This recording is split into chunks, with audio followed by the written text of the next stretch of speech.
का गांधीवादी राजनीतिक जीवन कहीं कहीं दिखाई देते हैं।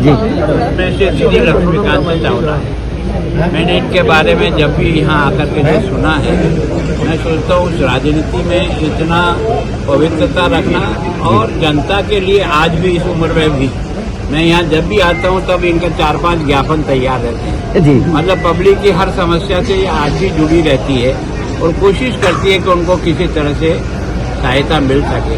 तो मैं सोचता हूँ कि ये जो काम करने की जो तरीका है, ये जो मानवीयता है, ये एक तरह से जिसको तकलीफ है उसकी दर्द को महसूस करने की जो आदत है, ये वास्तव में हमको सीखने की जरूरत है। इसलिए मैं हमेशा यहाँ आकर के इनसे आशीर्वाद लेता हूँ तो मुझे भी काम करने की एनर्जी मिलती है और मैं अच्छी तरह से ईमानदारी से काम कर सकूँ। ये दीदी से आशीर्वाद लेने आता हूँ मैं हर बार। गौरव साहब पिछले समय में थोड़ा बीमार भी रहे हैं, स्वास्थ्य बिल्कुल, मैंने कहा था, मैं पिछली बार भी आया था, दीदी के दर्शन करना चाहते थे और दीदी ने कहा कि मेरा घर बहुत छोटा है। मैंने कहा कोई बात नहीं, आपका दिल बड़ा है, मैं तो आ जाऊंगा, मैं तो कोई बात नहीं। मैं लेकिन हुआ नहीं, अभी मैं सब अस्त व्यस्त है मकान, तो अभी मत आओ।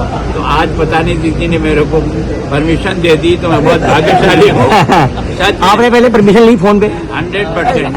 मैं क्या है कि सच में मैं केवल राजनीतिक दृष्टि से नहीं बोल रहा हूँ जी, मैं उनको दिल से सम्मान देता हूँ कि ऐसे जीवन देख करके राजनीति में कुछ अच्छा करने का सोचने की आदत बनती है और काम करते हैं। बस ये दीदी से आशीर्वाद लेता हूँ, फिर जाता हूँ काम में, फिर वापस आऊंगा, फिर आशीर्वाद देगा। आज एक बहुत बड़ा धार्मिक कार्यक्रम भी है, उसमें भी शामिल होने आए? हाँ, मैं उसमें चिन्मय मिशन के द्वारा जो है 1008 जो हवन हो रहे हैं वो शायद मेरी जिंदगी में पहली बार देखूंगा कि 108 इतने तो मैंने देखे हैं और 1008 लोग एक साथ बैठ करके आहुति देते हैं। इसका मतलब हजारों लाखों लोगों की उस वाणी से इस वायुमंडल में जो एक तरह से गुंजायमान होता है, वही हमारी संस्कृति है, वही हमारा जीवन का सोचने का धन्यवाद। जिसका गांधीवादी राजनीतिक जीवन कहीं कहीं दिखाई देते हैं। मैं से श्री लक्ष्मीकांत चावला है।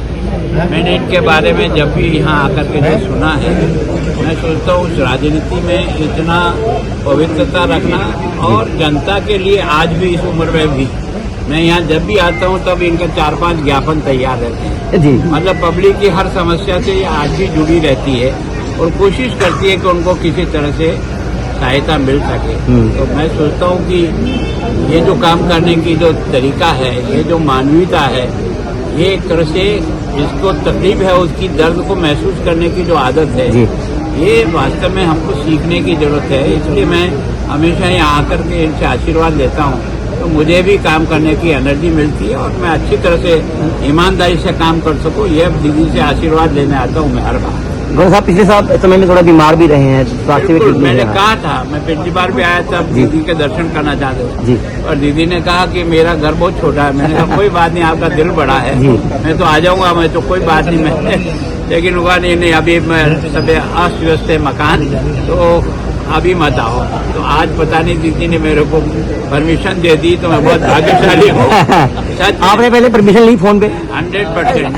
मैं क्या है कि सच में मैं केवल राजनीतिक दृष्टि से नहीं बोल रहा हूँ जी, मैं उनको दिल से सम्मान देता हूँ कि ऐसे जीवन देख करके राजनीति में कुछ अच्छा करने का सोचने की आदत बनती है और काम करते हैं। बस ये दीदी से आशीर्वाद लेता हूँ, फिर जाता हूँ काम में, फिर वापस आऊंगा, फिर आशीर्वाद देगा। आज एक बहुत बड़ा धार्मिक कार्यक्रम भी है, उसमें भी शामिल होने आए? हाँ, मैं उसमें चिन्मय मिशन के द्वारा जो है 1008 जो हवन हो रहे हैं वो शायद मेरी जिंदगी में पहली बार देखूंगा कि 108 इतने तो मैंने देखे हैं और 1008 लोग एक साथ बैठ करके आहुति देते हैं। इसका मतलब हजारों लाखों लोगों की उस वाणी से इस वायुमंडल में जो एक तरह से गुंजायमान होता है, वही हमारी संस्कृति है, वही हमारा जीवन का सोचने का धन्यवाद।